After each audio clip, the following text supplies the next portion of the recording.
Good morning, good morning. Hello po, good morning. Gusto ko lang i-share sa inyo ang aking recipe na mostly ito ang kinakain ko talaga kada umaga. Kasi pag sa umaga ako lang mag-isa dito, wala na yung mga amo ko and umalis na yung alaga ko sa school.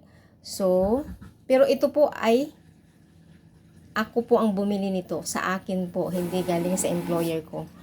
So, kailangan nating alaga ng ating katawan, kumain talaga tayo ng prutas as possible kasi siyempre tayo pagod dito, late. So, kailangan nating alaga ng ating katawan. Hindi ako nawawala ng saging.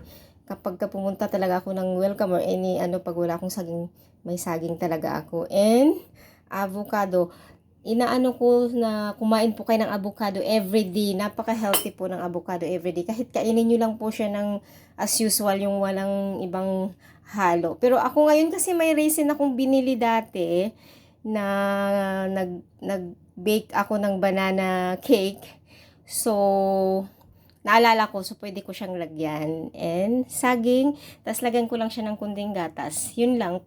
Kung mahilig po kayo sa honey, pwede nyo ring lagyan ng honey. May honey din ako, kaso yung nabili kong honey is may kasama siyang parang yung bahay. May bahay siya. So, kailangan mo muna siyang i-melt para ayaw kong kainin yung bahay-bahay eh. Parang so kailangan kong i-melt so hindi ko siya pwedeng ihalo dito. So, ayan po.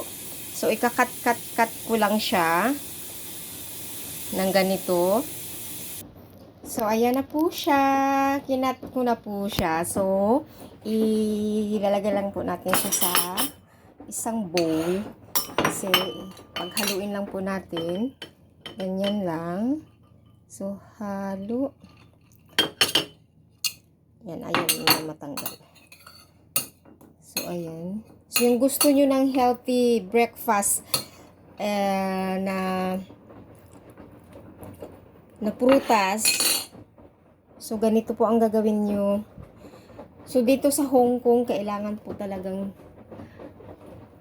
alagaan natin ang katawan kasi kadalasan po late po talaga dito. Lalo na ngayon, palapit ang Chinese New Year.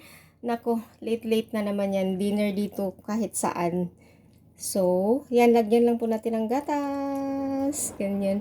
Kahit anong gatas ang gusto nyo. Ito ang gamit ko, kahit ano naman, fresh milk or whole milk. Ganyan. Skim milk, pwede rin. So, ito yung binibili. Nakasell po siya sa Select. Nakasell po siya sa Select. So, binili ko po siya sa Select.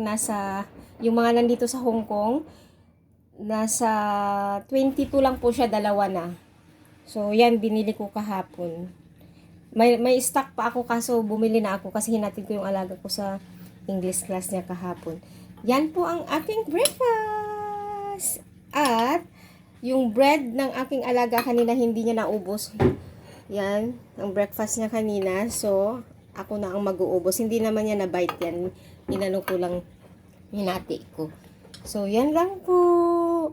So, sa lahat po ng mga OFW, alagaan po natin ang ating katawan. Kumain po tayo ng gulay, prutas, as much as possible. Kung hindi bumibili ang inyong amo ng prutas para sa inyo, bumili po tayo ng sa atin. Pera po natin. Wag po natin iasa sa ating mga amo kasi kadalasan po hindi po talaga sila nag-o-offer ng ganyan, nabibilhan ka ng prutas, ganyan. So, ikaw na po mismo.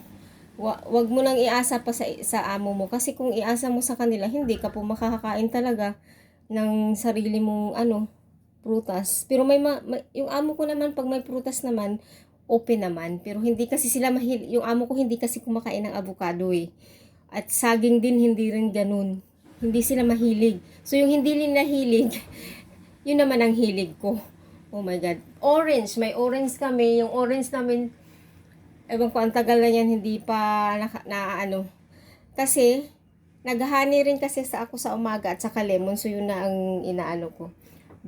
Pagkagising ko, yun po ang iniinom ko. Honey lemon. Then, mga after 1 hour, saka ako magbe-breakfast. So, uminom na po ako ng honey lemon. Hindi ko na po na video. So, maraming salamat po. Sana po magustuhan ninyo. Good morning, and bye-bye.